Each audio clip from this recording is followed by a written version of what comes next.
Saya akan berangkat melaksanakan rukun Islam yang kelima, yaitu ibadah haji. Mudah-mudahan perjalanan pulang pergi dan di sana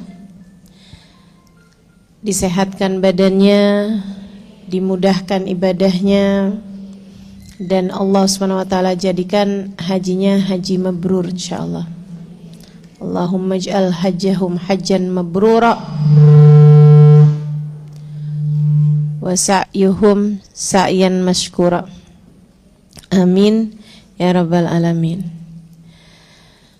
Juga segenap syaraif, segenap pimpinan majelis ta'lim, dan tentu saja semua yang hadir di majelis ini, baik ibu-ibu, kakak-kakak, adik-adik, semoga semuanya dalam limpahan rahmat ridha Allah Subhanahu wa taala. Semoga semuanya menjadi hamba-hamba yang disayang Allah, yang dicinta Allah, yang dirahmati Allah, dan jadi umat yang disayang Rasulullah, dirindukan Rasulullah, dan disyafaati Rasulullah sallallahu alaihi wasallam insyaallah. Amin ya rabbal alamin. Hari-hari ini kita dibuat ngiri kalau dengar berita rombongan demi rombongan berangkat pergi haji. Saya doakan teman-teman yang belum pernah berangkat haji, mudah-mudahan Allah mudahkan untuk dapat melaksanakan rukun Islam yang kelima ini insyaallah. Dan yang sudah pernah melaksanakannya, saya doakan untuk berangkat lagi ke sana untuk umroh. Saya nggak doakan haji. Saya tahu ngantrinya panjang banget. Egois rasanya jika saya mendoakan yang sudah berangkat haji, berangkat pergi haji lagi. Sementara kuota hajinya tidak banyak, tidak bertambah, dan antrian panjang menuju haji sudah sampai lebih dari 10 tahun. Begitu kan ya katanya ya, hampir 20 tahunan malahan. Kayaknya ntar lama-lama asal lahir didaftarin haji deh kayaknya.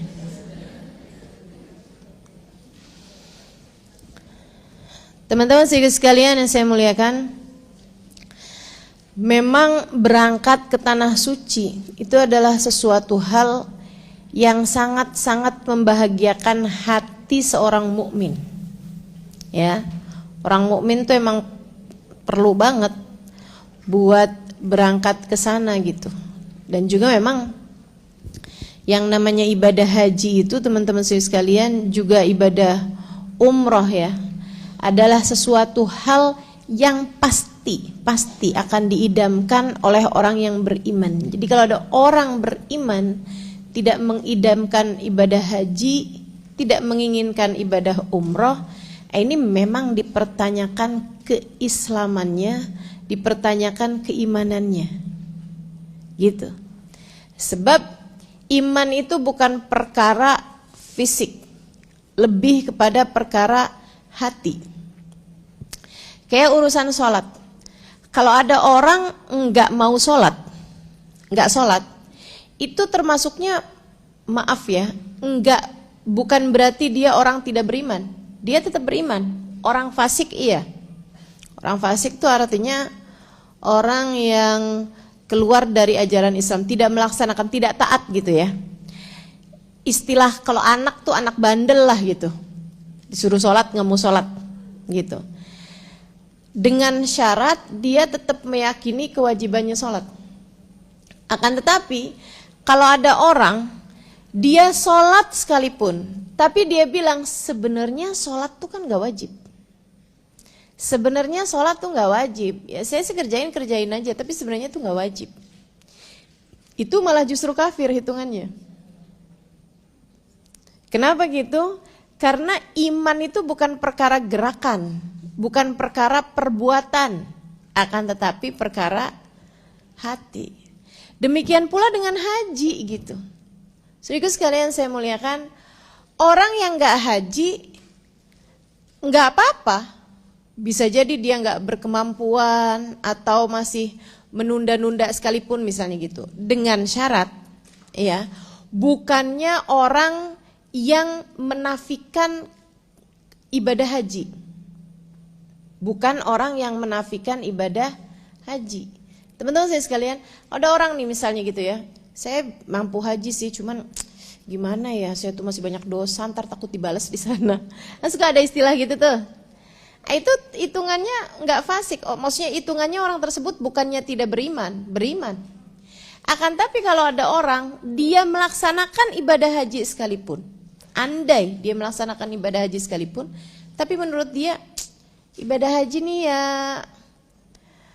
gimana ya, sebenarnya udah gak cocok sih, orang zaman sekarang tuh sebenarnya gak perlu ibadah haji. Misalnya gitu. Ini syariat nih kayak mengada-ada gitu. Misal. Nah, ucapan-ucapan yang seperti ini bisa membuat seseorang keluar dari Islam.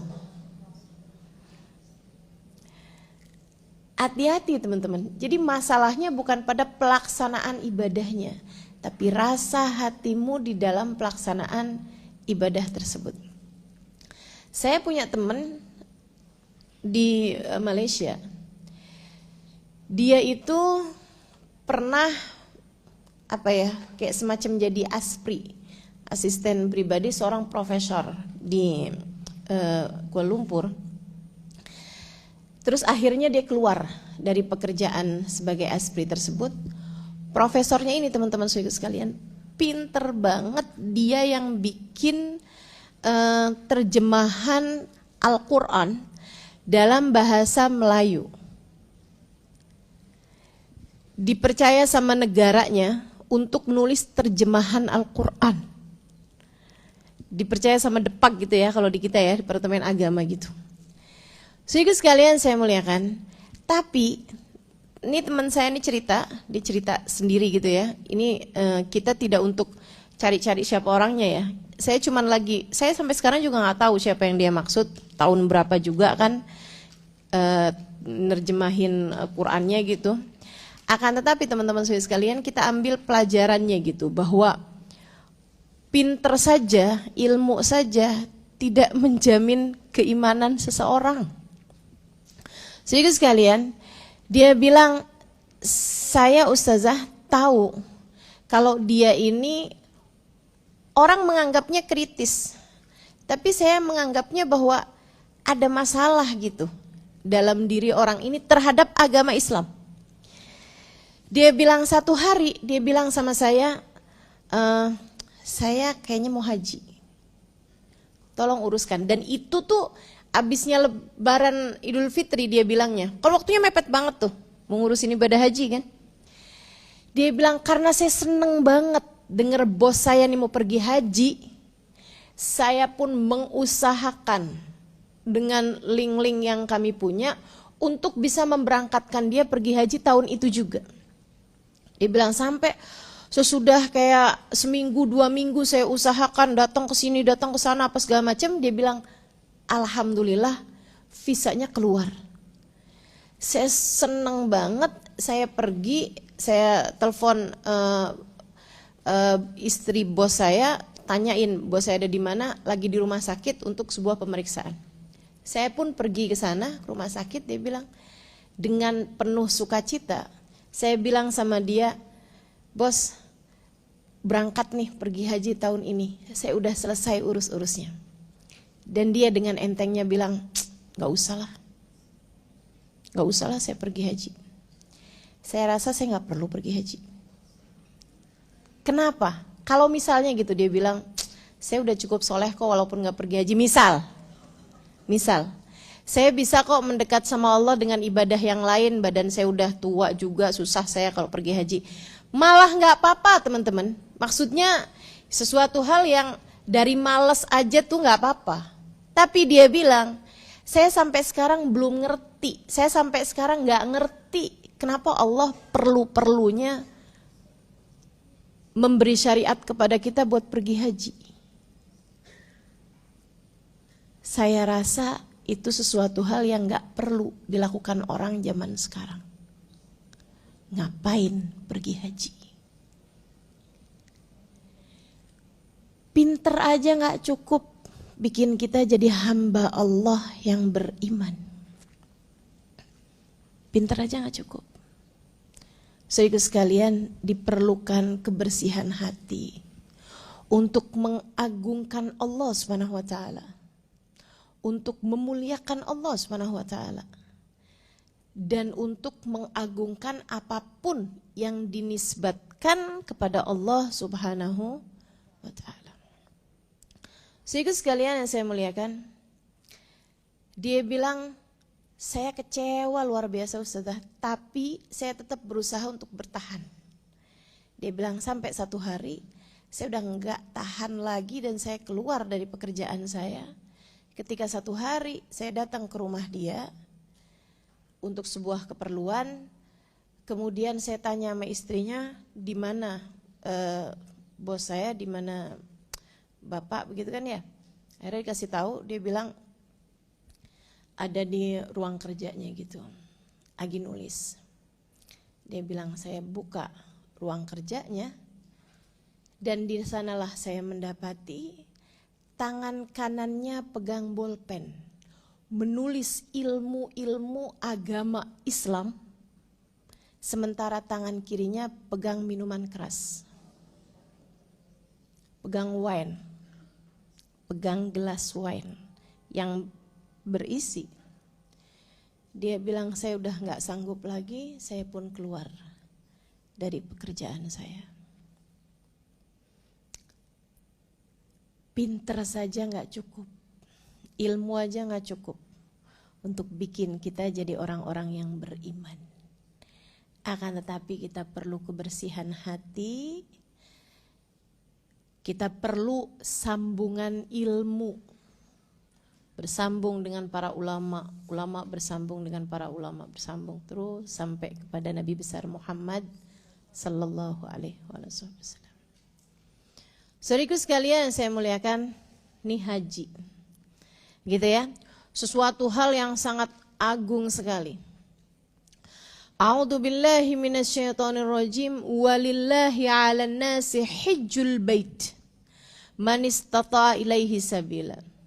Lillah, kepada Allah, alan nas, wajib bagi manusia, untuk Allah, dari manusia. Kita ini sebagai manusia, walillahi alan nas, diwajibkan bagi manusia kepada Allah, hajjul bait, pergi haji, menuju ke Baitullah, man istata ilaihi sabila, siapapun yang mampu jalannya.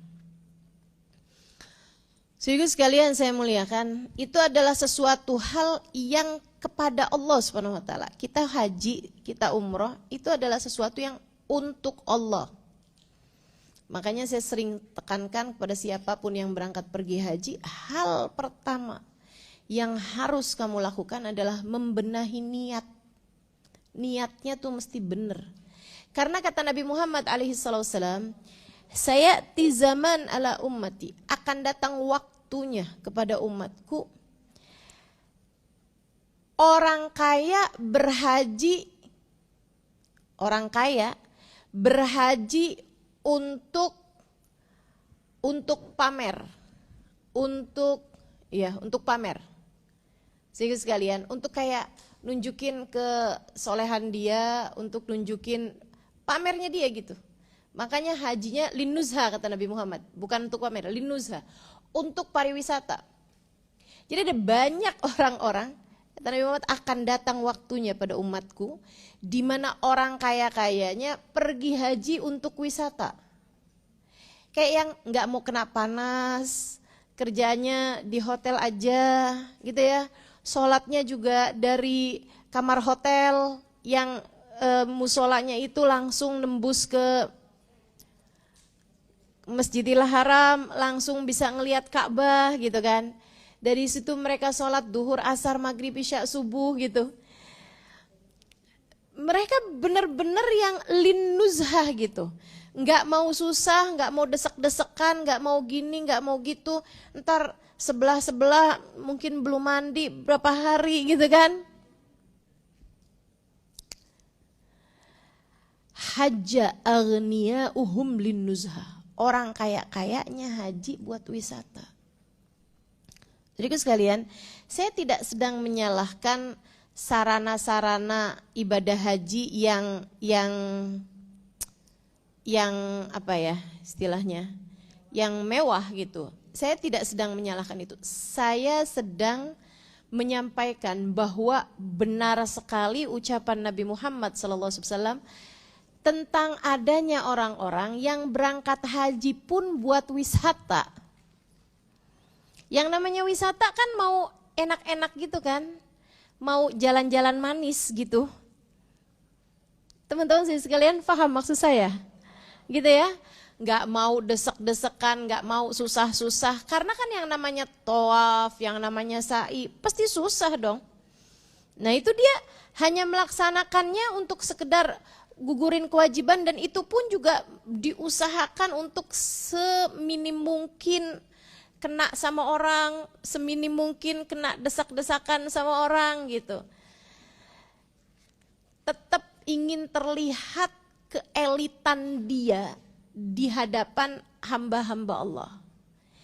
Dia lupa bahwasanya bersama dengan dia itu ada orang-orang yang sedang mengerjakan ibadah haji atau umroh pada saat tersebut, yang hati mereka dipandang oleh Allah dengan pandangan penuh cinta. Andai dia tahu bahwasanya bisa jadi haji dia yang sebenarnya layaknya ditolak oleh Allah, Allah terima karena dia bersama dengan hamba-hamba Allah yang hajinya layak diterima di sisi Allah. Andai dia tahu bahwa orang yang mungkin berdesakan di sampingnya, yang mungkin aromanya kurang menyenangkan, yang mungkin datang dengan segala kesederhanaannya, dia adalah seseorang yang ketika tangannya tengadah kepada Allah, Allah malu untuk tidak mengijabah doanya. Saudariku sekalian yang saya muliakan, kata Nabi Muhammad, ada orang-orang di masa yang akan datang yang kayaknya haji untuk nuzhah, untuk wisata, untuk jalan-jalan, untuk tamasya. Pedagangnya haji buat dagang, nyari modelan emas sekarang yang lagi tren. Jadi antara di masjid sama di toko emas, banyakan di toko emas. Atau nyari modelan-modelan baju yang lagi trennya sekarang apa gitu. Jadi datang ke sana buat dagang atau buat belanja gitu. Buat lihat-lihat gitu. Buat lihat barang-barang, lihat baju-baju dari berbagai macam negara gitu. Ngelihat pakaian-pakaiannya orang, perhiasan-perhiasannya orang. Itu yang dia lihat, dan itu terjadi di zaman sekarang. Sahabat ketika mendengar hadisnya Nabi Muhammad SAW yang seperti ini, mereka gak kebayang gimana ceritanya sih ada orang haji buat jalan-jalan. Gimana ceritanya sih ada orang haji buat belanja. Tapi teman-teman saudara sekalian, zaman sekarang kejadian apa gak kejadian? Kejadian. Wahajja ulama'uhum, orang-orang pinternya haji lisyuhrah, buat nama baik. Saya kalau belum haji nanti gak bisa dipanggil KH, dipanggilnya K doang. Karena belum haji kan. Jadi kalau udah hajinya banyak gitu ya, haji gitu. Kalau perempuan hajinya banyak, hajah. Masya Allah. Ada ulama-ulamanya yang pergi haji untuk syuhrah, untuk nama besar. Untuk biar orang semakin lebih percaya, semakin lebih hormat kepada dirinya. Wahajja fuqara'uhum lis-su'al, lil mas'alah. Dan orang-orang miskinnya haji buat minta-minta. Banyak, ibu sekalian. Yang dari Bangla, orang-orang Bangla itu loh, Bangladesh gitu kan, banyak. Yang datang ke sana tuh memang buat minta gitu, buat minta. Yang mungkin maaf, mungkin kayak diminta untuk jadi pembimbing ibadah gitu ya, ustadz atau ustazah kecil-kecil di perkampungan, sekalian haji, sekalian sambilan ngasih tahu tentang kebutuhan dia, tentang hajat-hajat dia gitu. Kalau hajatnya kembali kepada umat sih oke aja gitu kan, pada pondok pesantrennya atau apa gitu. Jangan sampai hajatnya itu kembali kepada pribadi, yang akhirnya wah bagus nih saya jadi pembimbing haji, sekalian biar saya punya uang banyak buat bangun rumah.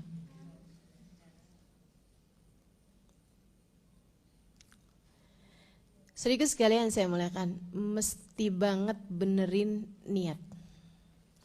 Niat pergi haji buat nyari Allah Subhanahu wa taala, buat nyari Nabi besar Muhammad sallallahu alaihi wasallam. Lillah kata Allah, untuk Allah. Jadi kita berhaji bukan urusan dunia kita kok. Kita berhaji bukan nambahin nama di depan nama kita gitu. Kita berhaji bukan untuk nyari referensi apa yang sedang tren di masa sekarang. Kita pergi haji bahkan bukan untuk jalan-jalan, bawa bajunya yang paling cakep buat sekalian endorse di sana. Mudah-mudahan Allah benahi kelakuan-kelakuan umat ini ya, biar bisa lebih menyenangkan hati baginda Nabi besar Muhammad sallallahu alaihi wasallam insyaallah. Amin ya rabbal alamin. Saudaraku sekalian saya muliakan, nih haji nih, benahi niatnya gitu. Nah, haji ini teman-teman sekalian mulainya tuh dari tanggal 8. Ya kan? Tanggal 8 itu dimulainya ibadah haji itu. Sebab malam 9, malam Arafah itu sudah sunnah untuk melaksanakan nginep di Mina. Malam 9 itu sunnah nginep di Mina. Kayak orang berangkatnya itu, ini buat teman-teman nih biar punya gambaran. Mau yang haji, tentu kajian ini akan sangat bermanfaat. Tapi buat yang enggak haji sekalipun, saudaraku sekalian saya muliakan, biarkan Allah mencatat kita sebagai orang yang haji dengan kehadiran hati kita di masa-masa haji bersama dengan mereka. Jadi Allah ketika lihat, nih orang adanya di Tebet, di Hang Tuah gitu ya, atau di Pisangan gitu badannya, tapi hatinya nih lagi ada di Mina gitu. Tapi hatinya nih ikutan di Arafah gitu. Siapa tahu kita nih dengan bagusnya niat, bagusnya rasa hati kita, Allah sertakan kita bersama dengan mereka. Saya sih waktu haji teman-teman, asli aja ngelihatnya kayak gini loh, ya Allah nih hajatannya Allah ya. Kita kan kalau hajatan nih bikin acara misalnya gitu, acara kawinan gitu kan. Kan kita atur tuh tamu-tamu kita. Jam sekian baca maulid, jam sekian akad di ruangan sana, habis itu dibawa ke ruangan makan kan begitu. Kayak gitu. Saya ngelihatnya kayak hajatan. Tapi hajatannya Allah Subhanahu wa taala. Semua yang dihidangkan jamuan Allah, tamu-tamunya juga orang-orang yang memang Allah Subhanahu wa taala izinkan mereka untuk ada di sana.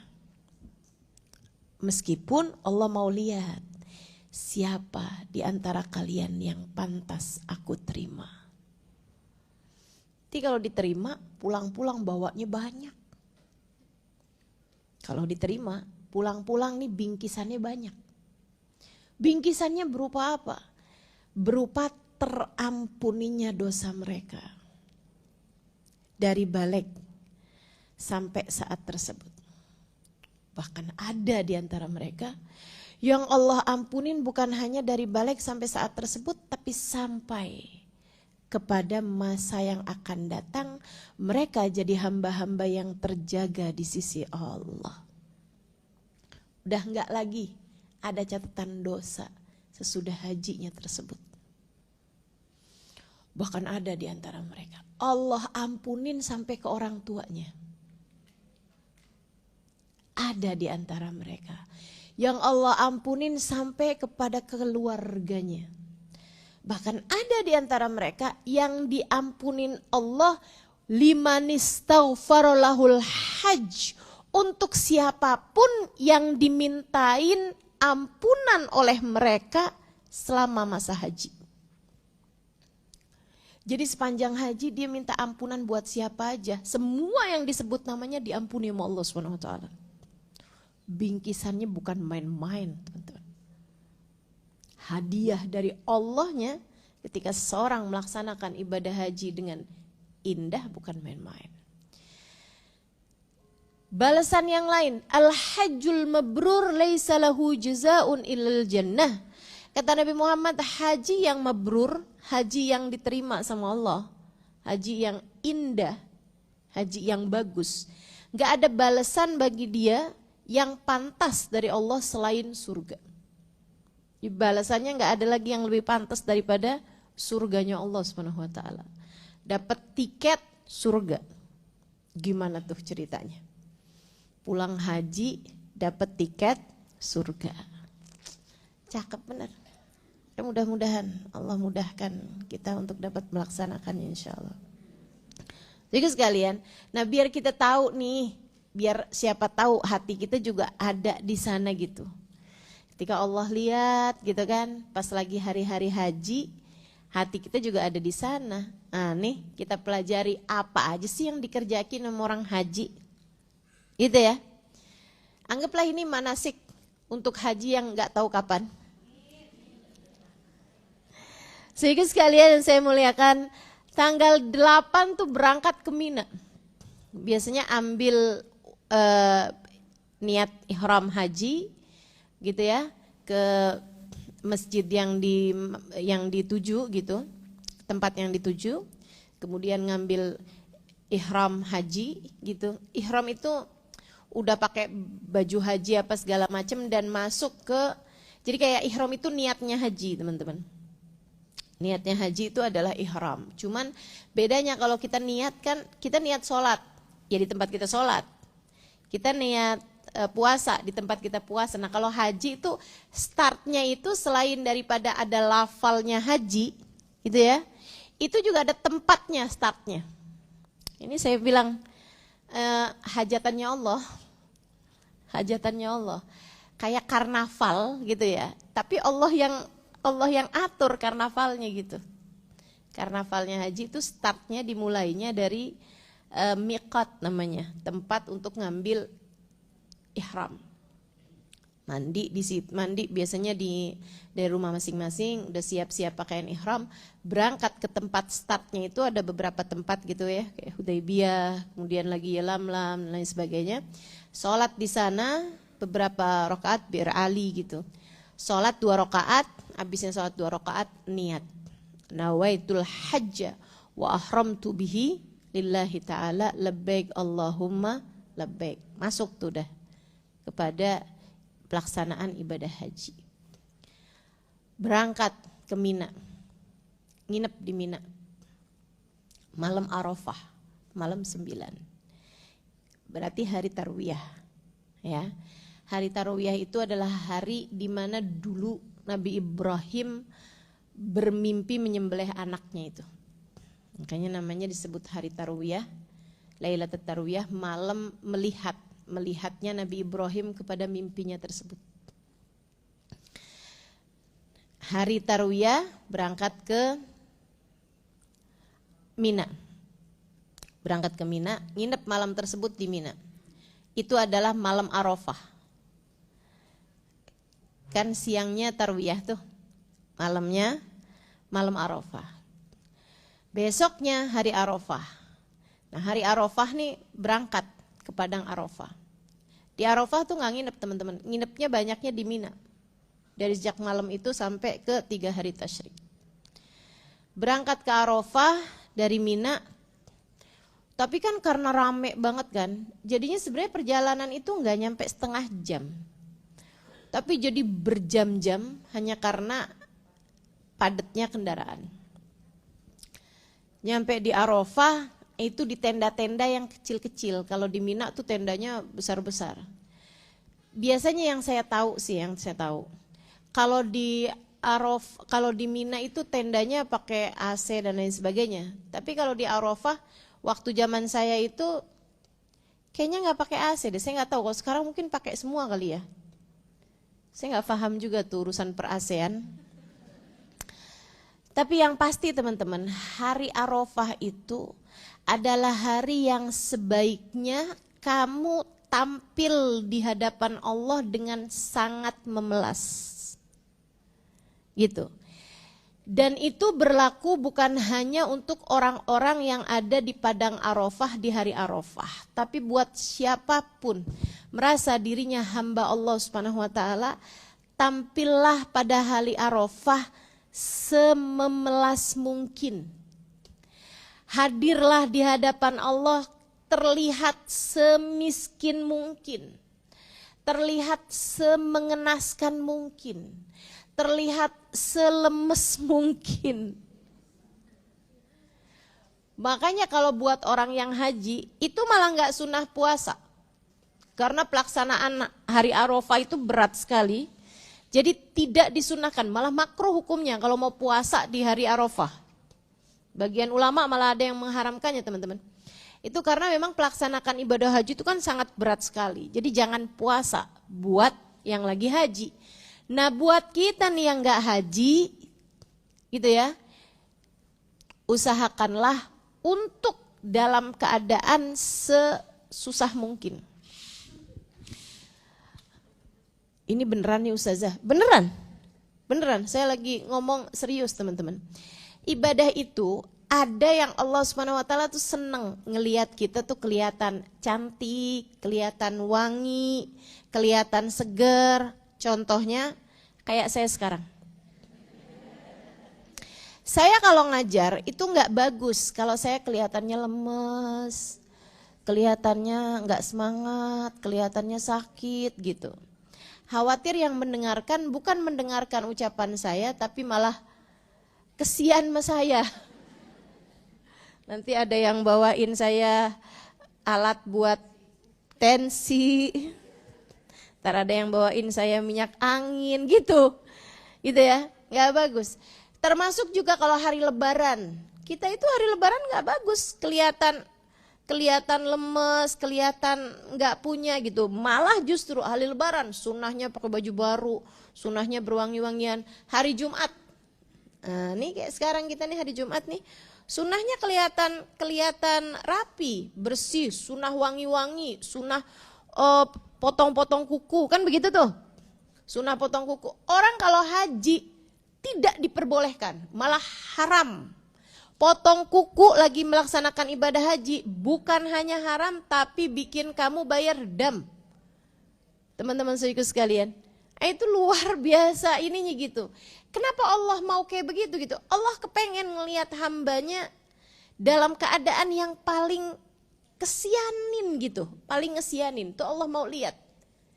Jadi kamu di sini juga, dimanapun saja kamu berada, hari Arafah tampaklah memelas. Jangan pakai lipstik.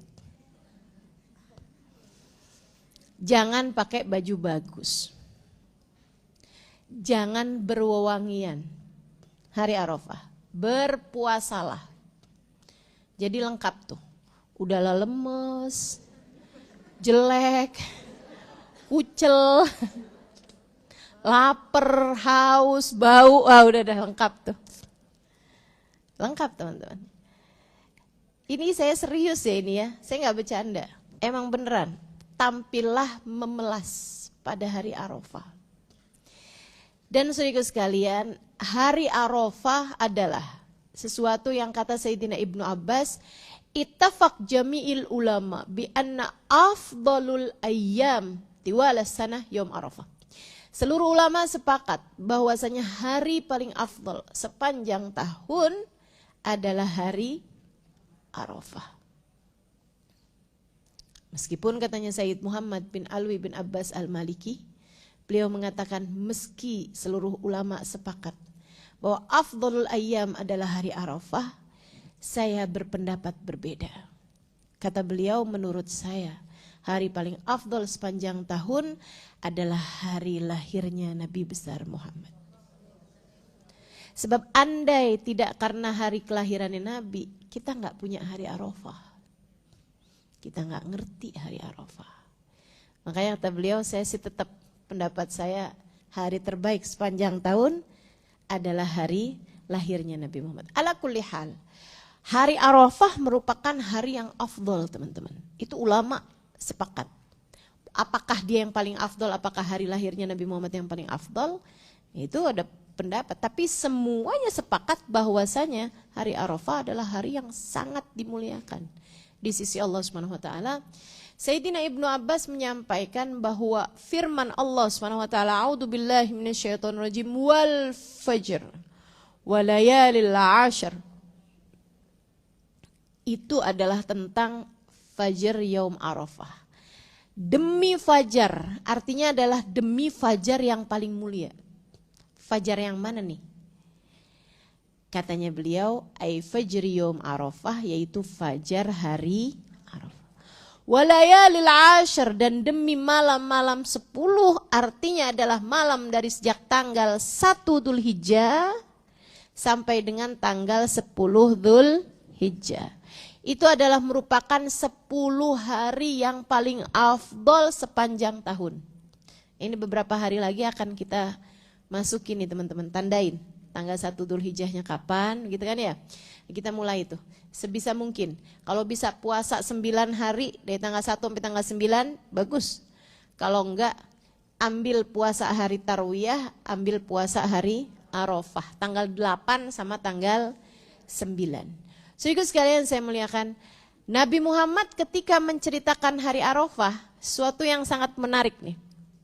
Kata Nabi Muhammad, saya melihat gak pernah ada hari setan nangis paling kejer lebih daripada hari Arafah. Jadi hari Arafah adalah hari setan-setan menangis. Setan pada nangis tuh hari Arafah. Kenapa nangis? Saya sih sekarang lagi mikir ya, ini jangan-jangan setan di zaman hidupnya Nabi ini nangis. Kayaknya setan zaman sekarang hari Arafah juga belum tentu nangis loh. Umatnya udah kayak begini kondisinya ya, mudah-mudahan aja ya. Sekurangnya mudah-mudahan kita nih yang ngerti, yang ngaji gitu, tetap bisa bikin setan pada nangis hari Arafah. Amin. Ini bingung nih mau ngamininnya nih. Udah temenan apa gimana sama setan? Setan nangis kenapa Ustazah? Teman-teman saya sekalian, kenapa setan pada nangis di hari Arafah?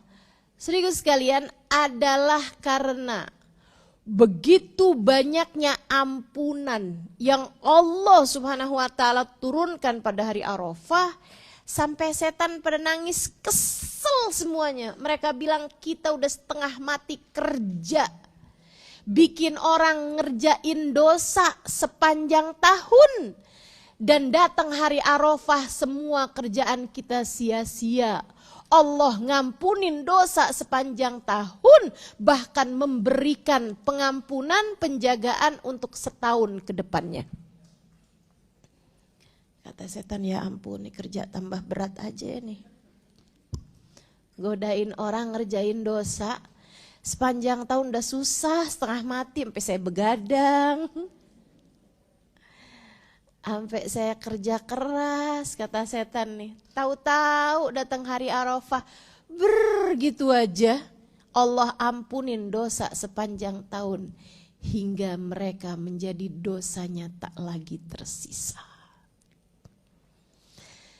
Tidak ada hari Allah menurunkan ampunan lebih banyak daripada pada hari Arafah. buat orang yang hari itu sedang berada di padang Arafah, teman-teman saudaraku sekalian, itu sampai bikin Arafah begitu mereka tinggalkan, andai ini ya para wali-wali yang bisa ngelihat dengan jelas, itu mereka lihat Arafah bersih kecuali dari timbunan dan gunungan dosa-dosa yang mereka tinggalkan ketika mereka sesudah wukuf di Arafah. Innallaha qad ghafar liman waqafa bi Arafah qabla an yakhluq Arafah bi alfayam. Sesungguhnya Allah Subhanahu wa taala menetapkan bahwasanya Allah akan mengampuni dosa-dosanya orang yang wukuf di Arafah pada hari Arafah sebelum menciptakan Arafah 2000 tahun lamanya. Arafahnya belum diciptakan, Allah udah netepin siapa-siapa saja calon orang-orang yang wukuf di Arafah pada hari Arafah untuk melaksanakan ibadah haji. Semoga yang namanya belum tercatat di sana, maksudnya semoga yang belum nyampe ke sana, namanya sudah tercatat dalam catatan-catatan Allah suatu hari nanti akan wukuf di Arafah pada hari Arafah. Amin ya rabbal alamin. Itu hari Arafah. Saudaraku sekalian yang saya muliakan, jangan sampai nih kita datang hari Arafah kayak nggak ada apa-apa gitu. Jangan sampai ampunannya nggak berhasil kita dapatkan. Kalau ada orang gitu pas pembagian ampunan nggak dapet tuh kenapa? Ada yang jadi ampunan tuh turunnya kayak air dari langit juga teman-teman. Dalam artian kalau misalnya udah hujan deras, tapi kitanya nggak keluar rumah, ya nggak basah juga, kan begitu. Kalau kamu pengen dapat air hujan, pengen kebasahan dengan air hujan, pengen minum air hujan, pengen merengguk air hujan, maka kamu harus mengajukan diri untuk itu. Itu satu. Sama yang kedua, kamu walaupun keluar jangan ada di tempat yang tertutup. Kalau kamunya pakai payung ya nggak kena juga, kan begitu. Kalau kamunya masuk dalam mobil ya nggak kena juga gitu. Maka teman-teman saya sekalian, syaratnya dua itu tadi gitu kan. Satu, kamu harus mengajukan diri dalam artian amal-amal ibadah yang disunnahkan untuk dilakukan pada hari Arafah, lakukanlah. Apa aja? Ini buat yang enggak haji ya. Yang pertama puasa. Jangan tinggal puasa hari Arafah. Yang kedua perbanyak doa dan munajat. Saudaraku sekalian, perbanyak doa dan munajat. Terutamanya saat-saat jelang matahari terbenam pada hari Arafah. Di tempatmu masing-masing. Saat-saat jelang matahari terbenam pada hari Arafah, di tempat kita masing-masing, itu usahakan sedang dalam keadaan berdoa dan bermunajat. Doanya jangan hanya minta urusan dunia, tentu saja. Mintalah kepada Allah keridhoannya, mintalah kepada Allah surganya, mintalah kepada Allah husnul khotimah, mintalah kepada Allah keberkahan dalam kehidupan, minta sama Allah cintanya Allah, minta sama Allah cintanya Nabi Muhammad, minta sama Allah kehidupan yang berkah, ilmu manfaat, guru yang dapat membimbing. Ada banyak hal urusan kebaikan-kebaikan yang bisa kita minta kepada Allah Subhanahu wa taala, bukan sekedar urusan dunia. Enggak boleh ustazah minta urusan dunia. Boleh aja. Tapi jangan jadikan urusan duniamu itu prioritas. Sebab ketika Allah membahas urusan haji di surat Al-Baqarah, saya kapan hari itu baca-baca ayat-ayat mengenai haji, teman-teman. Itu ada bahasanya Allah Subhanahu wa taala sampai kepada mereka berdoa di haji ya. Karena memang ayatnya sedang pembahasan urusan haji itu. Di surat Al-Baqarah berapa itu ya?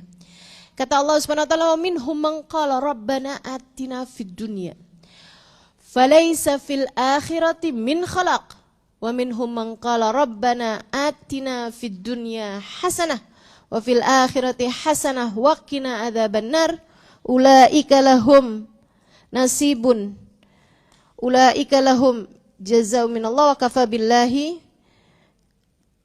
Sebentar ya, saya pastikan dulu. Allah ketika menceritakan mengenai ibadah haji, teman-teman, Allah bercerita bahwa di antara hamba-hambanya Allah itu ada orang-orang yang berdoa di musiman haji.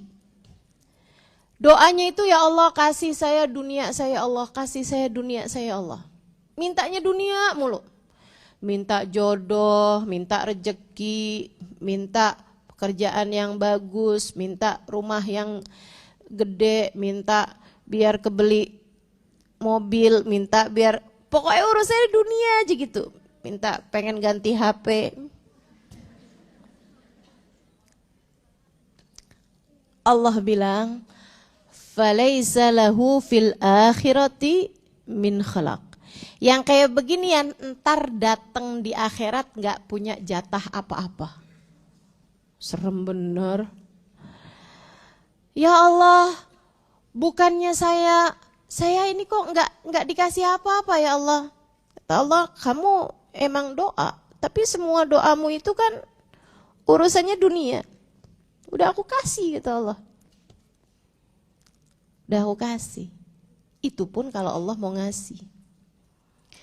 Tapi yang urusan akhiratnya, walaisa lahu fil akhirati min khalaq. Kamu nggak minta, ya aku nggak kasih. Serem bener. Datang ke akhirat dalam keadaan miskin, teman-teman. Wa minhum man qala rabbana atina fid dunya hasanah wa fil akhirati hasanah wa qina adzabannar. Dan di antara mereka ada orang-orang yang kalau berdoa dia bilang, ya Allah saya minta untuk dunia kebaikan yang membawa kebaikan akhirat. Jadi bahkan mintanya itu hasanah yang di akhirat itu juga bawa hasanah gitu. Bukan hanya sekedar kesenangan atau harta dunia, akan tetapi harta dunia yang bawa kebaikan. Enggak minta jodoh kalau enggak bawa kebaikan.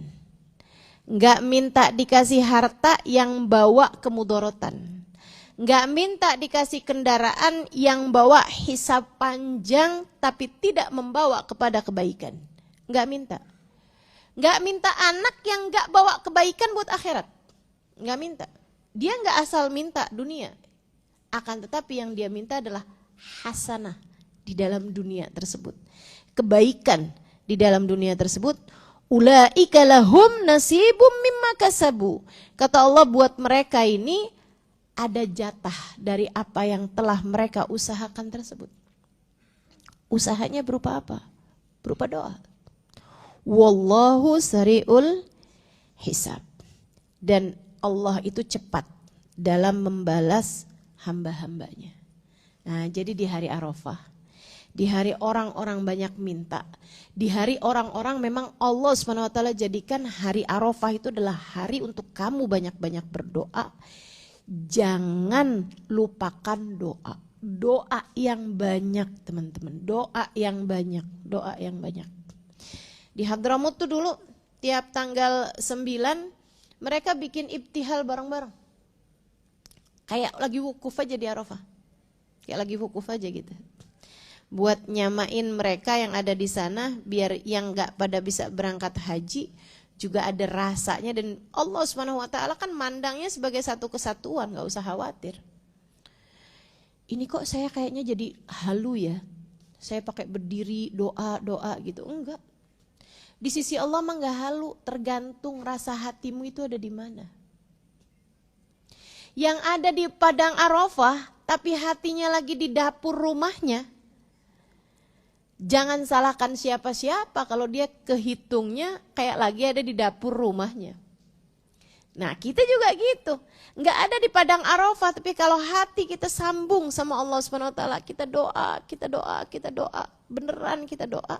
Sangat mungkin, teman-teman, untuk Allah SWT menjadikan kita salah satu dari yang Allah ijabah doa kita, dari yang Allah pandang kita dengan pandangan kasih sayangnya, di antara mereka yang dirahmati Allah Subhanahu wa taala pada hari Arafah, bukankah Allah adalah Tuhan bagi mereka yang sedang berhaji dan Tuhan bagi kita yang tidak sedang berhaji. Selagi kita beriman kepadanya. Itu hari Arafah adalah hari paling banyak Allah menurunkan rahmat, ampunan, kasih sayang kepada hamba-hambanya. Saya tahu teman-teman ini pasti pada punya banyak hajat. Iya kan? Banyak bener hajat kita. Kok Ustazah tahu? Saya juga gitu. Hajat saya juga banyak. Nah, untuk hajat-hajat kita itu enggak ada yang bisa ngasih kecuali Allah. Hajat dunia, hajat akhirat. Pengen anak-anak kita jadi anak-anak yang soleh-solehah. Kejaga dari segala dosa. Betul enggak? Betul enggak? Pengen punya anak yang ngerti sama Allah. Pengen punya anak yang gak usah dibangunin sholat subuh, sebab mereka bahkan sudah bangun dari sebelum subuh untuk tahajud. Kayak gimana tuh rasanya? Indah sekali bukan? Saudaraku sekalian yang saya muliakan, pengen kita dinaikkan sama Allah Subhanahu wa taala derajatnya. Punya hati yang bersih, gak jadi hajatmu. Itu jadi hajat saya, teman-teman. Dan saya yakin kalau kamu ngerti, pasti juga akan minta hal yang sama juga.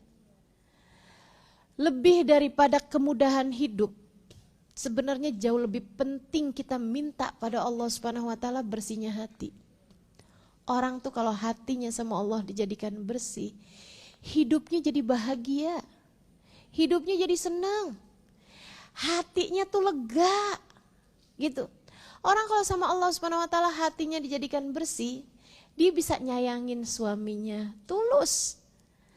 Dia bisa nyayangin anak-anaknya tulus. Enggak nuntut apa-apa kepada siapapun. Enggak ngerasa berhak atas apapun. Ngelihat orang hanya melihat kebaikannya aja. Saudaraku sekalian saya muliakan, baik buruk itu adanya dalam hatimu. Baik buruk itu adanya dalam hati kita. Hati yang baik hanya akan melihat kebaikan dalam diri setiap orang.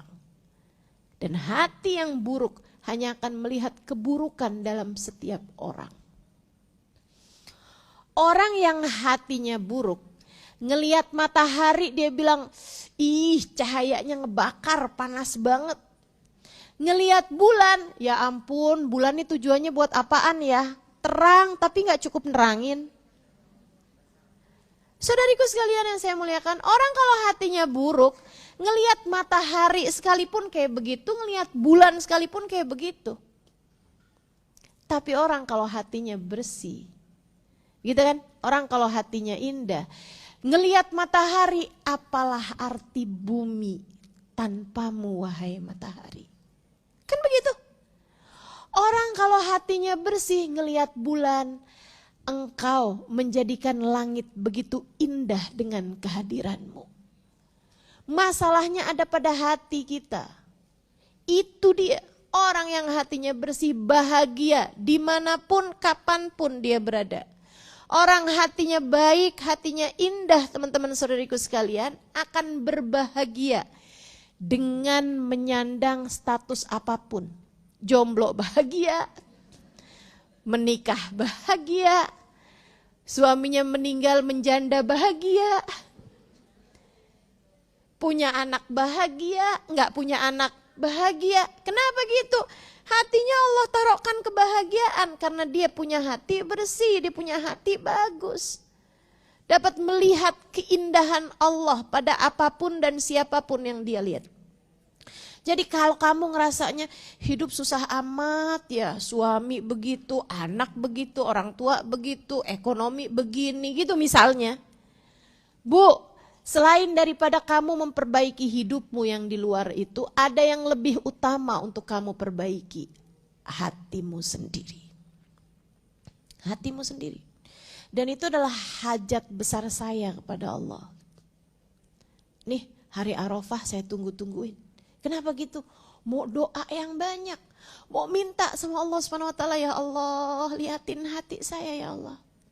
Kayak katanya Imamul Haddad, qad ista'antuka rabbi ala mudawati qalbi wa halli 'uqdata karbi fanzur ilal ghammi yanjal. Ya Allah, aku minta tolong padamu ya Allah, tolong obatilah hati saya. Imamul Haddad, salah satu dari orang yang Allah karuniakan kebersihan hati. Sehingga sekalian, saya pernah kepikir, kenapa Imamul Haddad bilang qad ista'antuka rabbi ala mudawati qalbi gitu, padahal hati beliau begitu bersihnya gitu. Ternyata artinya dua, teman-teman.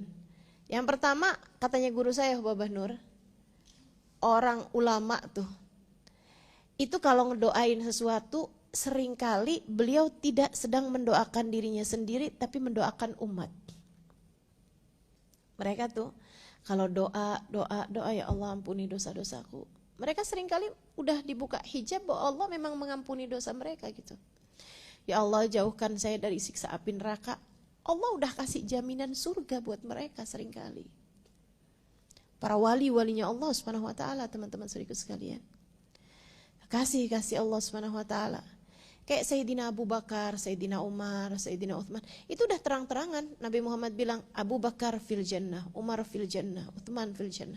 Ada yang disampaikan lewat Nabi Muhammad seperti itu. Ada juga banyak para wali-walinya Allah Subhanahu wa taala yang oleh Allah Subhanahu wa taala diberi kemuliaan dan diberi karomah. Mereka udah dikasih tahu sama Allah Subhanahu wa taala bahwasanya mereka adalah calon-calon penghuni surga. Udah dikasih tahu. Saudaraku sekalian, ada namanya seorang wali namanya Habib Abdurrahman As-Segaf. Habib Abdurrahman bin Abu Bakar As-Segaf. Habib Abdurrahman bin Muhammad As-Segaf. Saudaraku sekalian saya muliakan, Habib Abdurrahman As-Segaf ini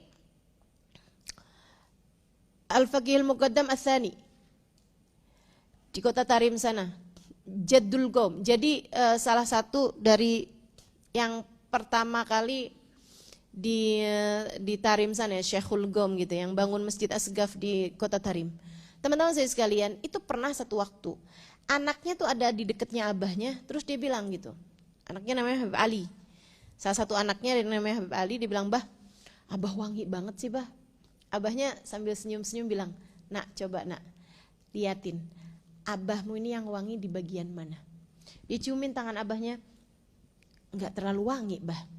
Wangi semua sih, cuma maksudnya bukan dari situ sumber wanginya gitu.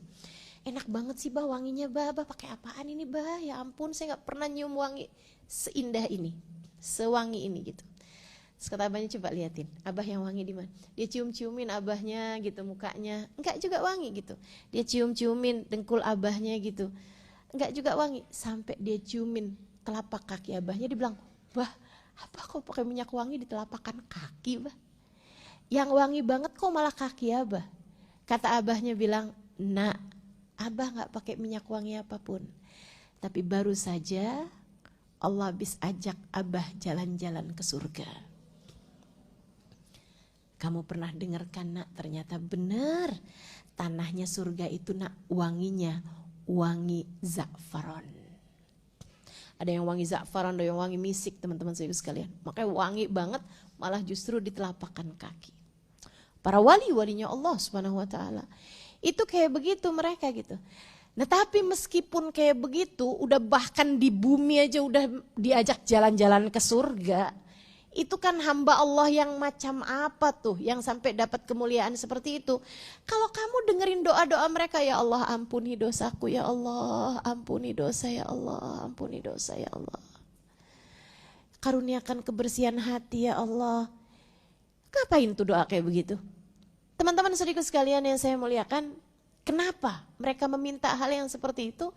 Itu kata guru saya Hubabah Ummu Salim, beliau mengatakan bahwa ketika mereka doa yang seperti itu tujuannya adalah untuk umat beliau. Untuk kita-kita nih umatnya nih. Udah dimintain hajat tersebut itu. Atau untuk ngajarin kita kalau doa tuh gitu loh mintanya. Gitu.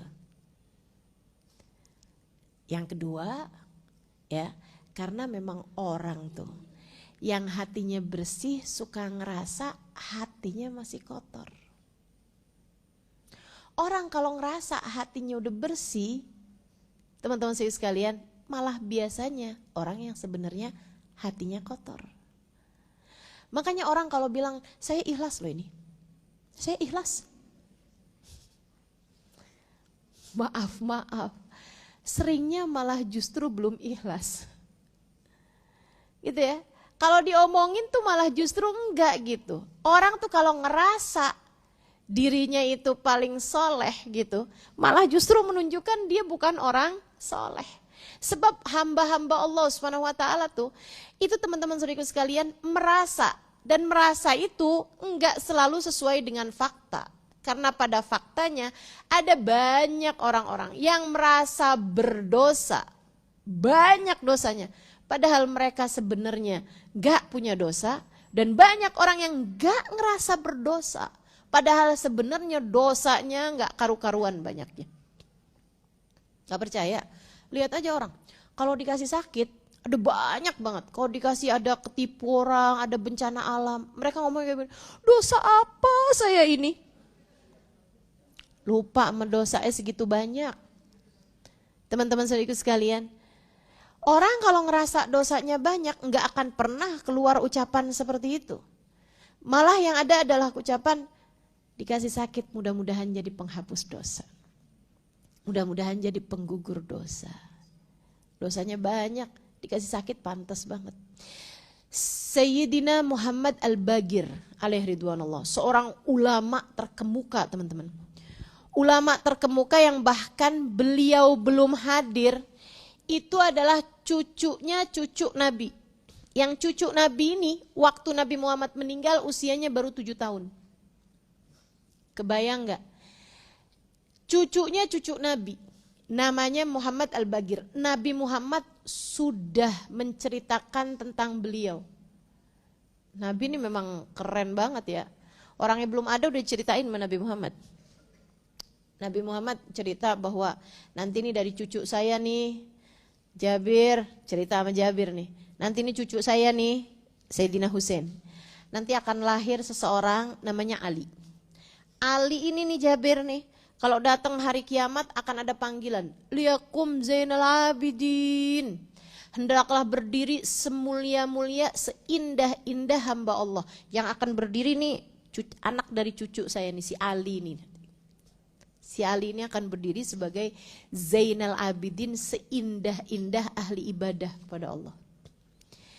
Nanti nih Ali ini, Jabir punya anak laki-laki namanya sama kayak nama saya. Kalau kamu dapetin waktunya, sampaikan salam saya padanya.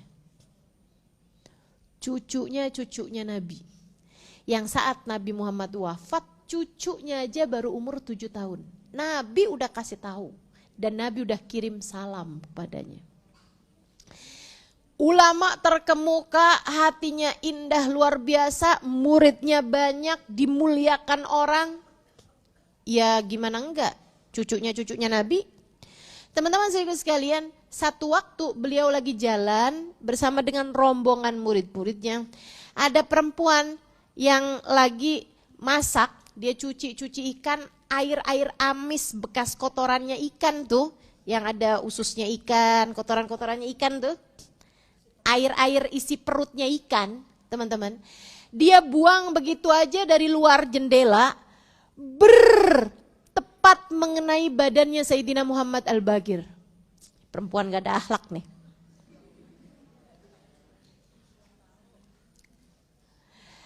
Begitu aja nyampe ke badannya Sayyidina Muhammad Al-Bagir.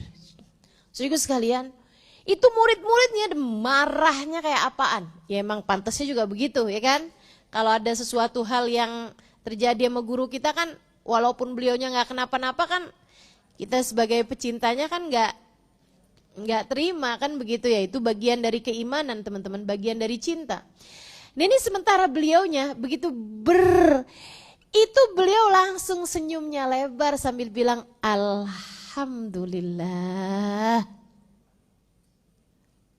Muridnya pada heran gitu. Gimana Syekh? Alhamdulillah.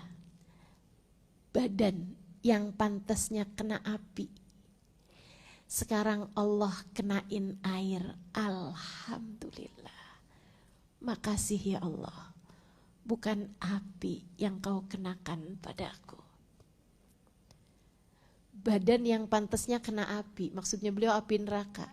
Karena dosa-dosanya gitu. Engkau gak kenain saya api, kenainnya air. Makasih ya Allah. Tuh, orang tuh kalau soleh malah gitu. Ngerasanya tuh kayak neraka gitu kan. Ngerasanya tuh kayak banyak dosa gitu. Ini yang bangsa kita nih yang gak jelas akhiratnya. Ini yang suka, dia gak tahu siapa saya. Ah tuh.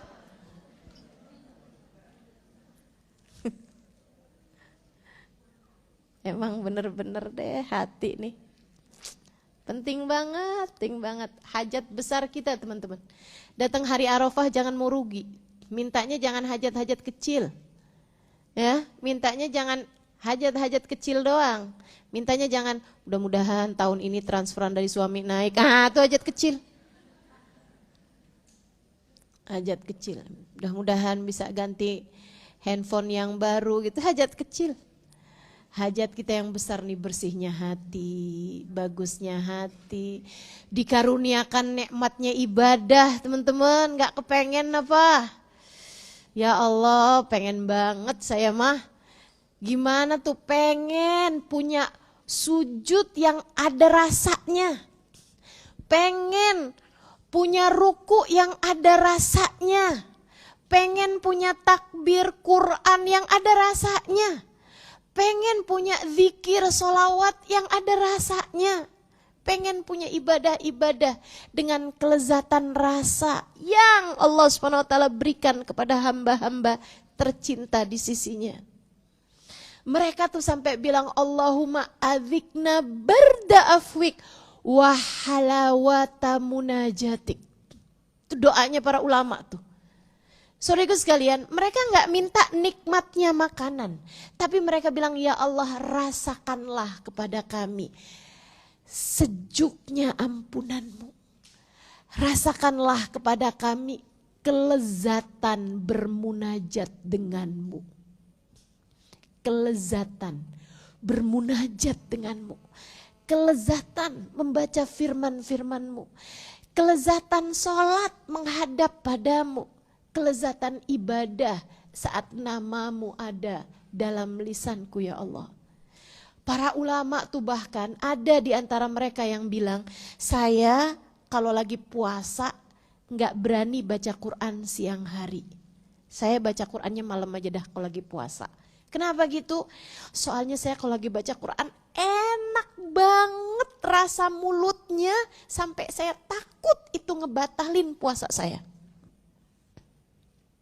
Enak banget rasanya, manis banget, gurih banget, enak banget di mulut saya sampai saya khawatir itu dapat membatalkan puasa saya.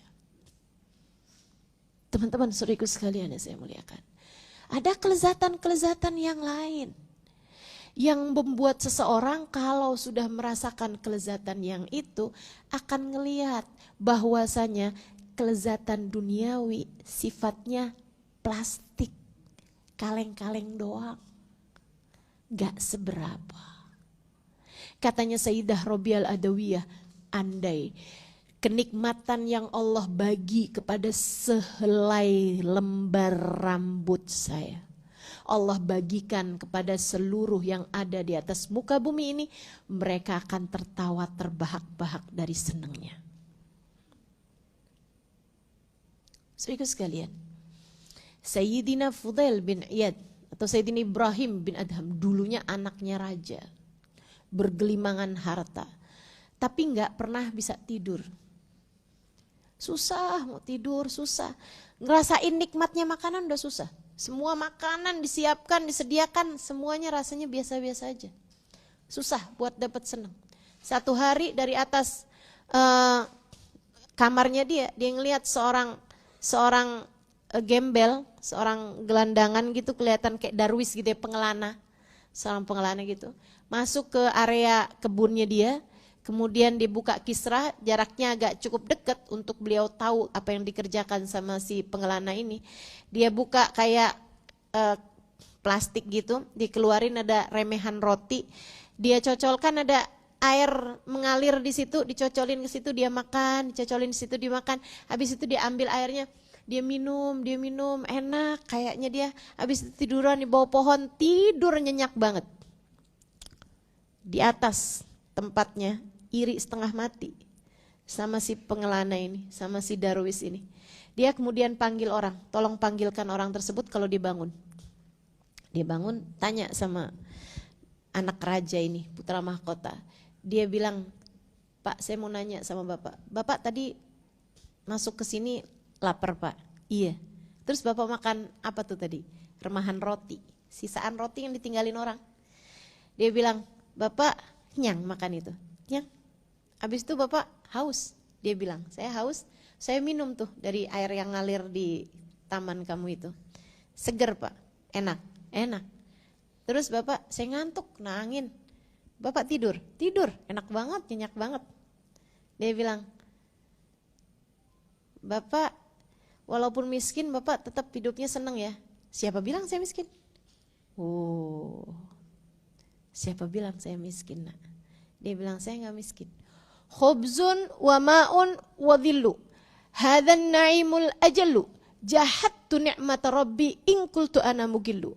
Saya punya roti, saya punya air, saya punya naungan buat tidur. Ini adalah nikmat yang gede dari Allah SWT.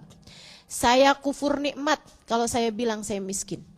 Saya punya segalanya, kenapa saya bisa bilang saya miskin? Malam harinya sang anak raja ini kabur dari kerajaan dan tidak pernah kembali. Dia memilih untuk menjadi seorang abid, memilih menjadi seorang ahli ibadah pada Allah SWT. Tiap dikenal sebagai seorang wali, doanya mustajab di satu tempat, kabur dari tempat yang lain, pergi ke tempat yang lain di mana beliau nggak dikenal.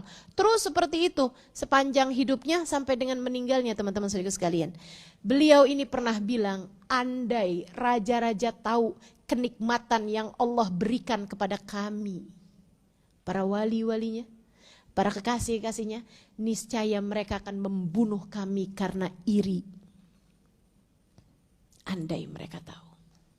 Jadi saudaraku sekalian, ada banyak kenikmatan-kenikmatan besar yang seharusnya kita lebih prioritas untuk minta itu pada Allah.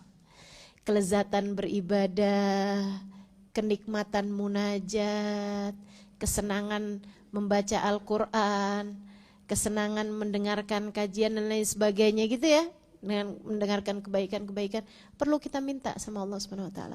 Mungkin kalau kita ini dikasih rasanya, nikmatnya tahajud, kita nggak keberatan lagi buat tahajud. Mungkin kalau sama Allah dikasih kita nih kenikmatannya baca sholawat, kita nggak akan lagi ngerasa berat buat baca sholawat. Mungkin kalau sama Allah kita ini dikasih kenikmatannya baca Al-Quran, kita nggak akan males lagi baca Al-Quran, bukan begitu? Maka mintalah. Mintalah, kalau kamu tertarik mintalah. Ada banyak hal yang perlu untuk kita minta pada hari Arafah, sebagai hari di mana doa-doa kita mustajab. Dan lebih daripada itu semuanya, tentu kita minta dijauhkan dari dosa. Kita juga minta anak-anak kita juga dijauhkan dari dosa. Teman-teman saudaraku sekalian, kesian gak sih ngelihat anak-anaknya? Saya gak punya anak, tapi saya kalau ngeliatin anak teman-teman saya, anak saudara-saudara saya kesianan banget. Kehidupan buat mereka tidak akan menjadi lebih mudah, teman-teman. Yang akan mereka hadapi di depan ini belum tentu menjadi lebih mudah, bahkan kemungkinan besar lebih berat lagi. Tantangan hidup di zaman 2050 gitu nggak sama kayak kita di masa remaja di tahun 80-an 90-an, teman-teman saudaraku sekalian. Jauh lebih berat lagi gitu. Dulu tuh kalau mau maksiat, kalau mau bikin dosa, mesti keluar dulu, bahkan mungkin mesti keluar kampung dulu, karena orang sekampung kenal semua sama bapak-bapak kita. Betul? Sekarang dari dalam kamar orang udah bisa ngerjain kemaksiatan. HP di tangan kok gitu. Orang bisa zina dari dalam kamar, teman-teman. Bisa sendirian dan berzina dengan orang entah di mana. Iya kan? Saudaraku sekalian saya muliakan, udah semakin gila keadaannya gitu. Kondisi zaman sekarang ini udah na'udzubillah, tsumma na'udzubillah, na'udzubillah, tsumma na'udzubillah. Kalau bukan dirimu sebagai orang tuanya mendoakan mereka, siapa lagi menurutmu? Siapa yang akan cukup segitu sayangnya untuk mendoakan anak-anakmu sehingga menjadi orang-orang yang terjaga, dipandang Allah dengan pandangan kasih sayangnya, selamat dunia dan akhiratnya, kalau bukan dirimu sebagai ibunya? Jangan sampai hidupmu ini sepanjang waktu ngedoain anak cuman urusan mudah-mudahan dapat kerjaan yang bagus, mudah-mudahan hasil sekolahnya bagus, mudah-mudahan. Minta sama Allah biar mereka dijadikan Allah sebagai anak yang soleh, anak yang solehah, anak yang dipandang sama Allah dengan pandangan kasih sayangnya. Minta sama Allah untuk mengenalkan Nabi Muhammad kepada anakmu. Minta sama Allah buat mengenalkan anakmu kepada Nabi Muhammad SAW. Itu orang-orang besar teman-teman. Nabi Muhammad, para wali, para kekasihnya Allah. Orang-orang besar, kamu gak minta anakmu untuk didekatkan dengan mereka, mereka bisa jadi gak akan pernah kenal. Perlu proposal panjang untuk bisa diterima. Perlu proposal panjang untuk bisa diterima, ya Allah. Dekatkanlah anakku dengan Nabi Muhammad, dekatkanlah Nabi Muhammad dengan anakku, ya Allah. Kenalkanlah anakku kepada Nabi Muhammad. Kenalkanlah Nabi Muhammad kepada anakku, ya Allah. Agar di mana saja anakku berada, ada pandangan syafaat Nabi Muhammad tertuju padanya. Saudariku sekalian yang saya muliakan, hal penting buat kamu mintain. Jangan gitu aja. Belajar untuk lebih ngerti apa yang mesti kita minta pada Allah Subhanahu wa taala. Biar kita kalau minta enggak cuma Robbana atina fid dunya. Ya Allah kasih dunia saya begini, begini, begini. Dan kamu lupa bahwa esok atau lusa kita semua bakal mati. Dunianya enggak ada sepeser pun yang bisa untuk ikut serta ke dalam kubur kita nanti. Semuanya bakal kita tinggalin. Anakmu biar jadi kelanjutan sujudmu ketika kamu sudah mati nanti. Anakmu biar bisa jadi kelanjutan kebaikan-kebaikanmu ketika kamu sudah meninggal dunia nanti. Anakmu biar bisa jadi yang Allah ceritakan dalam Al-Quran. Anak-anak yang berdoa, Rabbana ufirli wali walidayya, Rabbi ufirli wali walidayya warhamhuma kama rabbayani shaghira. Ya Allah, ampunilah aku. Ampunilah kedua orang tuaku, ya Allah. Sayangilah keduanya sebagaimana keduanya telah menyayangiku di masa kecil. Teman-teman saudariku sekalian yang saya muliakan, perlu banyak hal nih yang kita benahi dalam doa-doa kita, dan semua doa-doa indah ini mudah-mudahan bisa kita mintakan pada hari Arafah. Puasa, banyak doa, banyak zikir, dan juga baca 1000 kali surat Al-Ikhlas. Baca 1000 kali surat Al-Ikhlas. Teman-teman saya sekalian, bacanya dari pagi, dari habis subuh, ya. Nggak harus sekali duduk baca 1000, nggak harus. Dan bacanya bukan Al-Ikhlas, Al-Ikhlas, Al-Ikhlas, nggak gitu ya. Diawali dengan bismillah untuk masing-masingnya. Bismillahirrahmanirrahim. Qul huwallahu ahad, Allahus samad, lam yalid walam yulad walam yakul lahu kufuwan ahad. Yang benar bacanya. Jangan sampai kamu bikin malaikat jadi bingung nyatetnya nih apa yang lagi dibaca sebenarnya nih. Bismillahirrahmanirrahim. Qul huwallahu ahad, Allahus samad, lam yalid walam yulad walam yakul kufuwan ahad. Bismillahirrahmanirrahim. Qul huwallahu ahad, Allahus samad. Malaikatnya bingung nyatetnya apa tadi nih. Yang benar. Bismillahirrahmanirrahim. Qul huwallahu ahad, Allahus samad, lam yalid walam yulad walam yakul lahu kufuwan ahad. Bismillahirrahmanirrahim. Terus gitu. Kali duduk misalnya 200, ntar lagi gitu ya. Baca lagi. Dan gak harus sambil duduk sih sebenarnya. Pokoknya seharian itu kamu baca 1000 kali surat Al-Ikhlas. Dan usahakan sudah kamu selesaikan asar. Nah, abis asarnya kamu banyakin doa di hari Arafah. Doa sesudah membaca 1000 kali Al-Ikhlas pada hari Arafah tidak ada yang ditolak sama Allah. Gak akan ditolak sama Allah. Gitu ya. Itu namanya mengajukan diri gitu. Selain dengan baca zikiran. Nah, kalau zikirannya nih bisa dibaca dari mulai malam. 1000 kali baca la ilaha illallah wahdahu la syarikalah lahul mulku lahul hamdu yuhyi wa yumit wa huwa ala kulli syai'in qadir. La ilaha illallah wahdahu la syarikalah lahul mulku lahul hamdu yuhyi wa yumit wa huwa ala kulli syai'in qadir. La ilaha illallah wahdahu la syarikalah lahul mulku lahul hamdu yuhyi wa yumit wa huwa ala kulli syai'in qadir. 1000 kali boleh malamnya, malam Arafah. Kemudian yang harinya baca surat Al-Ikhlas berapa kali? 1000 kali. Usahakan sudah selesai di saat asar gitu ya. Habis selesai salat asar, perbanyak doa. Perbanyak doanya, insyaallah doa-doamu layak didengar oleh Allah. Usahakan ada sedekah. Saya ingat ada satu hari Hubabah Maryam almarhumah nitipin sama saya sedekah dari Madinah beliau. Beliau udah transfer saya. Kemudian dia bilang, Halimah tolong bagikan sedekah ini nak. Usahakan sama orang yang make uangnya buat makan. Artinya orang-orang fakir miskin yang memang kepakainya buat makan gitu. Saya bilang, marhaba Hubabah. Tapi saya nanya, kenapa Hubabah sedekah? Hadal yom Arafah, kata Hubabah gitu. Ini hari kan hari Arafah. Terus saya tanya gitu, emang ada dalilnya ya Hubabah, sedekah hari Arafah? Hubabah ketawa. Terus Hubabah bilang kayak begini, Halimah, saya nggak nyangka orang Indonesia bikin kami jadi bahlul kayak begini. Sejak kapan nak kamu nyari dalilnya sedekah? Kenapa orang Indonesia bikin kamu jadi bahlul, kata Hubabah. Kenapa kok untuk sedekah kamu perlu nyari dalil?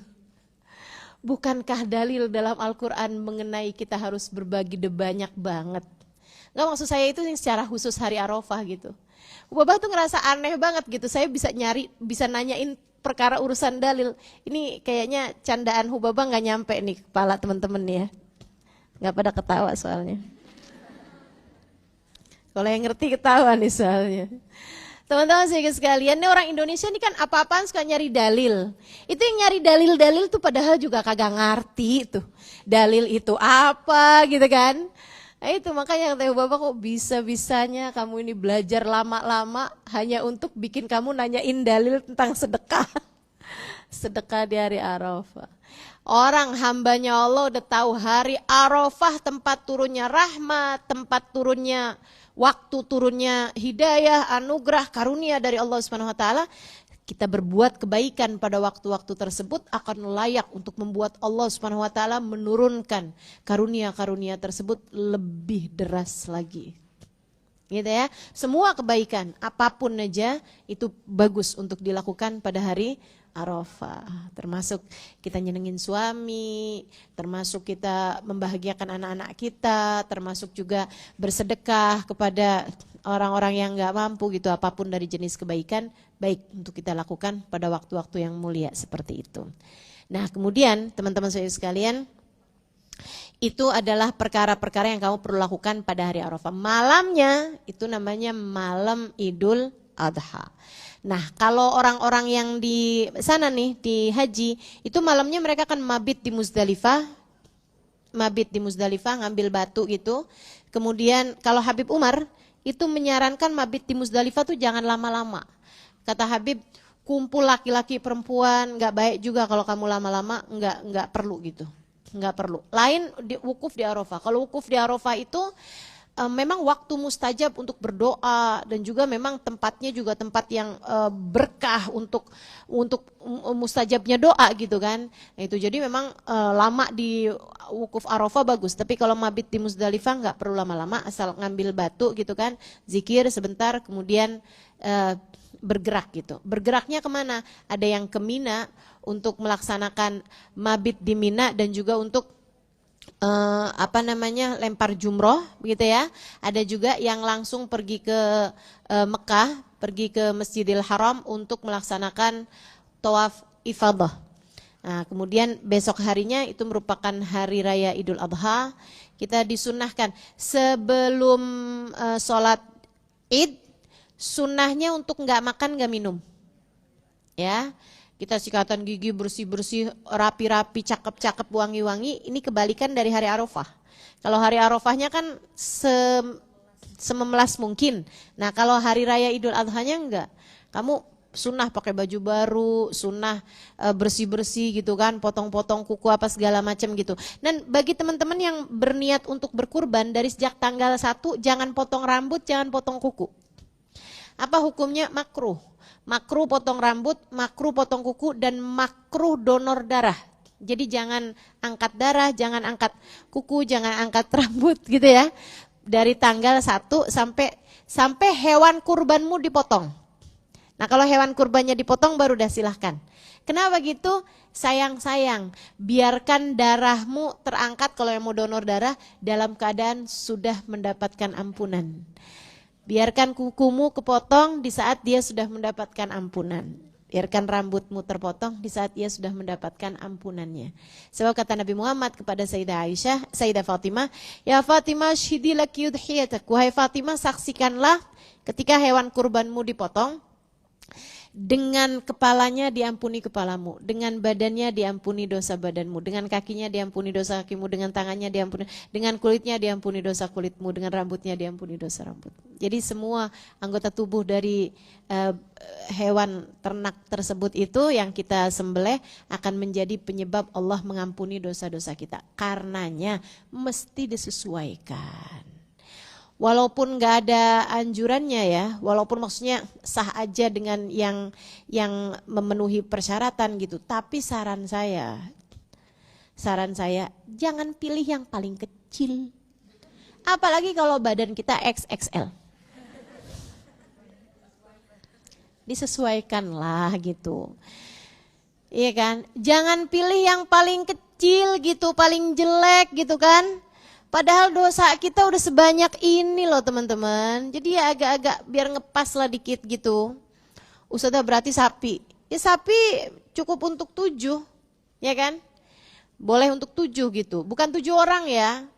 Tapi gini nih. Hukumnya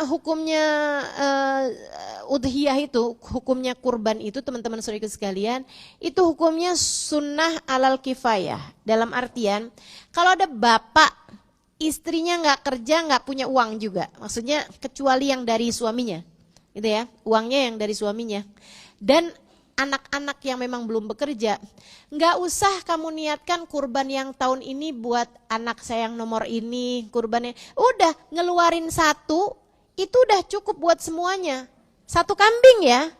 Jadi kalau 7 kalau sapi kan bisa buat 7, itu satu nama itu mencukupi untuk sekeluarga itu gitu. Paham maksud saya? Kecuali kalau istrinya juga punya uang sendiri, punya bisnis sendiri misalnya gitu. Ya istrinya ngeluarin kurban sendiri dah dia. Beli pakai duit dia. Jangan minta sama suami juga. Iya kan? Sama aja kalau gitu ya cukup suami aja gitu. Terus anak-anak juga. Kalau anaknya udah ada yang kerja, udah punya uang sendiri, minta dia untuk mulai belajar untuk berkurban gitu. Teman-teman saya sekalian, kamu bantuin boleh gitu, tapi minta dia untuk belajar berkurban. Itu juga penting buat dia dan penting juga untuk masa depan dia gitu.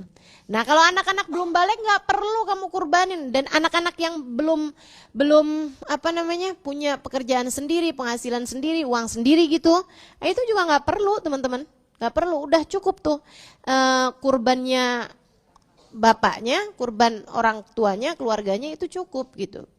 Dan kurban juga nggak usah ditulisin nama. Saya pernah lihat tuh pas lagi mampir ke musola depan rumah saya dulu di Alihwan, saya liatin kambing-kambingnya ada namanya.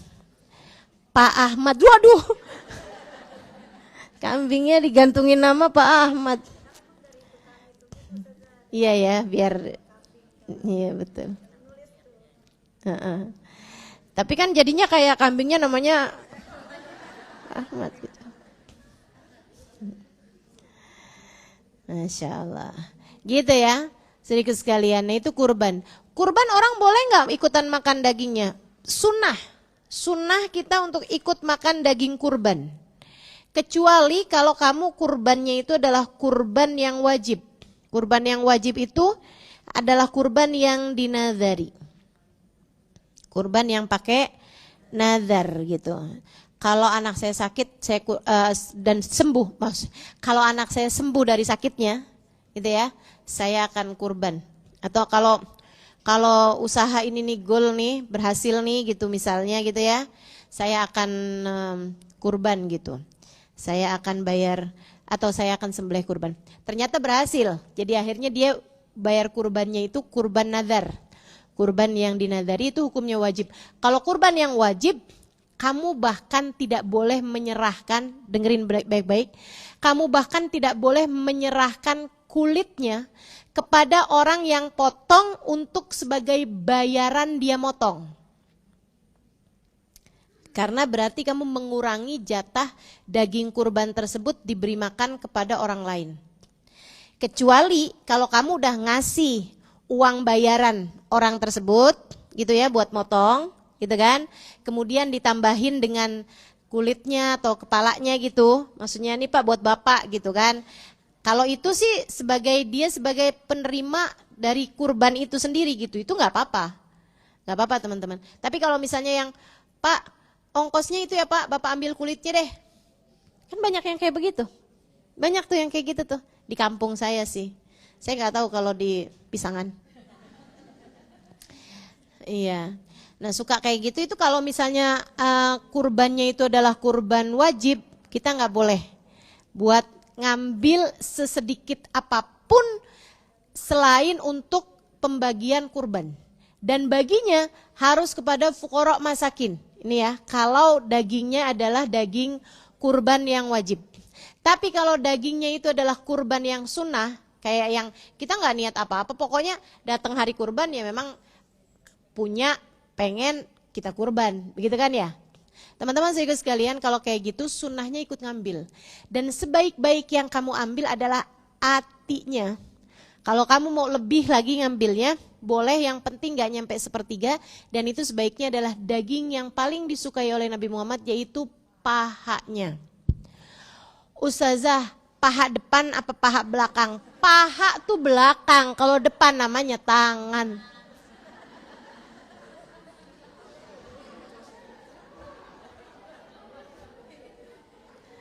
Paha tuh belakang ya. Kalau ada mau nanya ya kanan kiri aja, bukan depan apa belakang.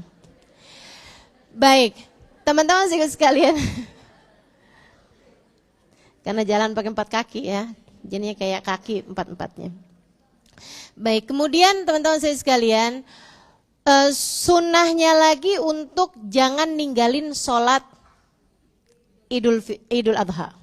Sholat Idul Adha itu lebih afdol daripada sholat Idul Fitri. Meskipun takbir Idul Fitri lebih afdol daripada takbir Idul Adha.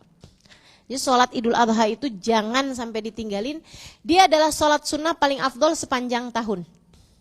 Panjang tahun sholat sunnah paling afdol adalah sholat sunnah ya, bukan sholat fardu. Ada orang yang sholat fardu kagak, tapi Idul Fitri, Idul Adha dia sholatin, itu aneh. Sholat sunnah paling afdal sepanjang tahun adalah sholat Idul Adha. Berdasarkan firman Allah Subhanahu wa taala, secara khusus Allah menyebutkan sholat Idul Adha, A'udzubillahi minasyaitonirrajim, inna a'tainakal kautsar fasholli lirabbika wanhar inna syani'aka huwal abtar. Kami telah memberikan kepadamu, wahai Nabi Muhammad, kenikmatan yang sangat banyak.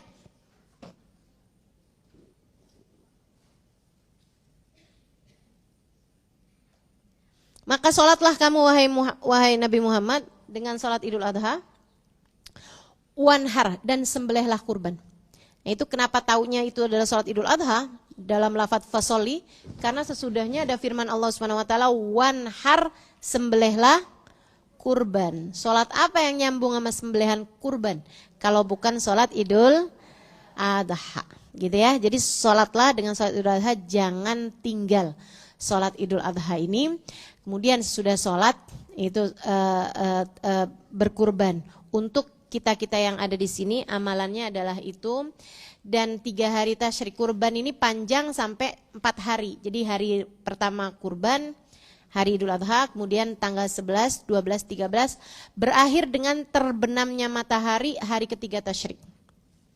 Tanggal 11, 12, 13, tanggal 13 datang maghrib itu udah habis. Gitu ya, sebaiknya jangan sampai datang asar kurbanmu belum dipotong. Tanggal ketiga tasyrik, tanggal 13.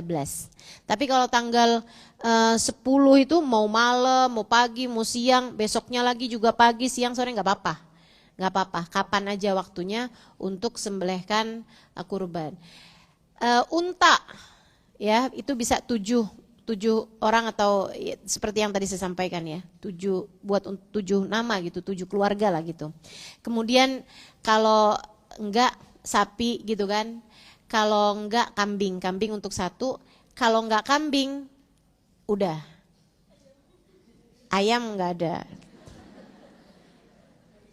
Ustazah, sembelih kambing nih nggak bisa-bisa, Ustazah boleh nggak sih gitu ke ayam gitu kan? Ya, niatnya ikutan Sayyidina Bilal. Sayyidina Bilal tuh pernah tuh Nabi Muhammad nanyain sahabat-sahabatnya, nanyain kamu kurban apa gitu. Saya kurban nih Rasul, saya kurban unta gitu kan, saya kurban kambing gitu. Nabi nanya, kamu Bilal? Saya ayam Rasulullah. Gitu. Nabi nanya, dia ternyata kurban ayam. Nabi senyum aja sih. Dari situ pendapatnya Sayyidina Ibnu Abbas mengatakan boleh kurban ayam. Tapi ini khilafal ijma, maksudnya berbeda dengan pendapat mayoritasnya ulama. Mayoritasnya ulama sampai ke kambing aja nggak ada ayam, ya. Kalau ikan sih sepakat kagak ada tuh. Kamu kurban apa hari ini? Tenggiri, tongkol gitu ya. Enggak tuh. Jadi teman-teman sekalian, ayam ini masih ada gitu kan pendapat yang mengatakan seperti itu.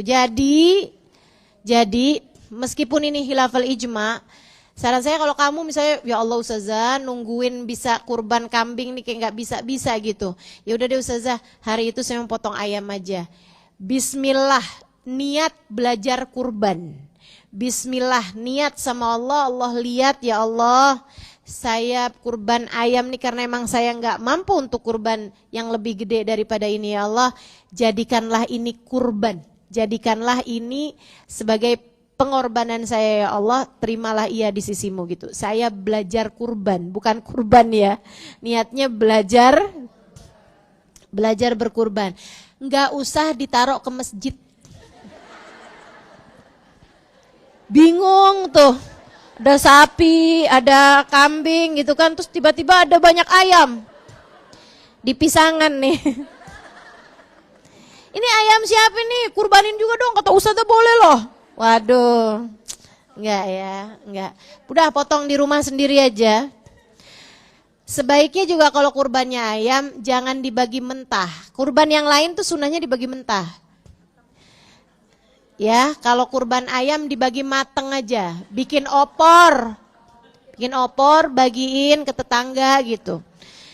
Lebih enak ya daripada orang tiba-tiba nerima daging apa nih? Kok bisa dagingnya kecil-kecil gini, warnanya putih gitu kan? Takutnya malah justru jadi fitnah ya buat umat. Begitu teman-teman saudara sekalian. Nah buat yang haji selebihnya 3 hari itu mereka akan ada di Mina. Kemudian masing-masing harinya mereka akan melaksanakan jumroh. Dari jumroh Aqobah di hari yang pertama, kemudian jumroh ula, jumroh wusta, dan jumroh akhir, ya kan? Gitu. Itu akan dilaksanakan oleh orang-orang yang mengerjakan ibadah haji. Mudah-mudahan mereka Allah Subhanahu wa taala terima hajinya, dan kita-kita yang enggak melaksanakan ibadah haji, mudah-mudahan juga Allah tidak kurang-kurang menurunkan karunia demi karunia sebagaimana yang dikaruniakan Allah kepada mereka semuanya insyaallah. Amin ya rabbal alamin. Rabbana dhalamna anfusana wa illam taghfir lana wa tarhamna lanakunanna minal khasirin. Rabbana atina fid dunya hasanah fil akhirati hasanah wa qina adzabannar. Bifadli subhana rabbika rabbil izzati amma yasifun wa salamun alal mursalin walhamdulillahi rabbil Kita minta nih doa kesembuhan untuk Ahmad Abdus Samad Sulaiman bin Abdus Salam Bani Surya.